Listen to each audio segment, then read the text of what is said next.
Bonjour à tous, je m'appelle Anna et je fais partie de l'église Pierre Vivante à Marseille. Aujourd'hui, on va parler de l'amour de Dieu. Alors, qu'est-ce que l'amour? Pour commencer, dans le dictionnaire, ça dit que l'amour, c'est le sentiment intense d'une affection profonde qui pousse à éprouver un grand intérêt et plaisir pour quelqu'un. Dieu est amour et il a montré son amour en envoyant son Fils pour nous comme sacrifice. Dès le commencement, Dieu nous aimait déjà. Il a créé Adam et Ève à son image et il les a bénis. Après, le péché les a séparés de la présence de Dieu.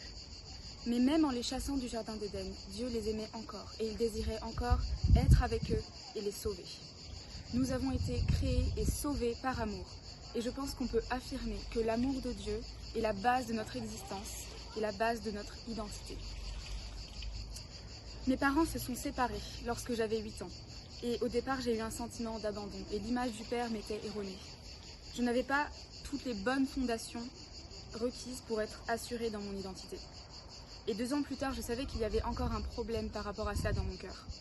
Et une soirée, pendant un culte, pendant un week-end d'église, quelqu'un a prié pour moi pour que je ressente l'amour du Père et que je sois remplie de la consolation du Saint-Esprit. Et c'était la première fois que je ressentais une telle paix et un tel amour.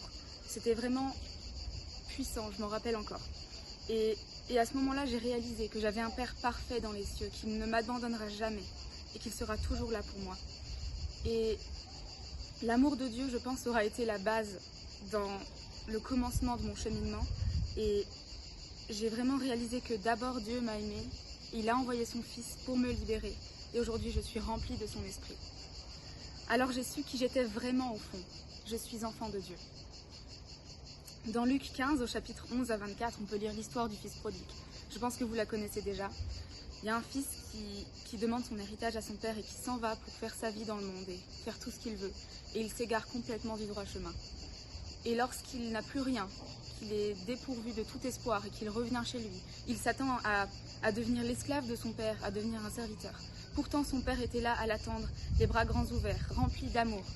Et il lui a dit « Non, tu es mon fils. Tu peux revenir chez moi tranquillement. » Et c'est pareil avec Dieu. Dieu est amour, il nous pardonne, peu importe ce que l'on a fait. Il attend que l'on vienne vers lui, qu'on ait une relation avec lui. Nous, ce qu'on doit faire, c'est abandonner nos anciennes vies, laisser tout ce qu'on regrette derrière et courir vers l'amour de Dieu, vers sa présence. Notre job, c'est d'accepter notre nouvelle identité. Nous sommes les fils et les filles du Très-Haut. J'ai réalisé que je ne pouvais pas vivre sans Dieu, que j'avais besoin de son amour. Pour cela, j'ai eu besoin et j'ai toujours besoin de passer du temps avec lui. Jusqu'aujourd'hui, Dieu m'a permis de grandir en lui, entourée de son amour.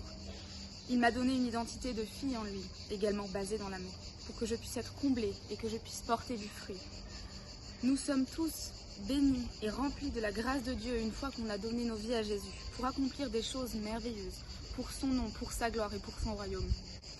Cela arrive assez souvent que l'on ressente comme un vide dans nos cœurs et on essaie de le remplir avec tout ce qu'on peut de ce monde, même inconsciemment. Mais il faut savoir que tout ce dont on a besoin se trouve en Dieu. Sache-le, il est le seul à pouvoir te remplir jusqu'à ce que ta coupe déborde. Il est le seul à pouvoir guérir tes blessures les plus profondes. Et il est le seul à pouvoir t'entourer d'un amour parfait et inébranlable. J'aimerais terminer avec Romains 8, au verset 37 à 39. Mais en tout cela, nous remportons la plus complète victoire par celui qui nous a aimés. Oui, j'ai la certitude que rien ne peut nous séparer de son amour. Ni la mort, ni la vie, ni les anges, ni d'autres autorités ou puissances célestes, ni le présent, ni l'avenir, ni les forces d'en haut, ni celles d'en bas, ni aucune autre chose créée. Rien ne pourra jamais nous séparer de l'amour que Dieu nous a manifesté en Jésus-Christ notre Seigneur. Encore une fois, le sacrifice de Jésus est au centre. Son sacrifice est un acte d'amour parfait, un acte de grâce divine.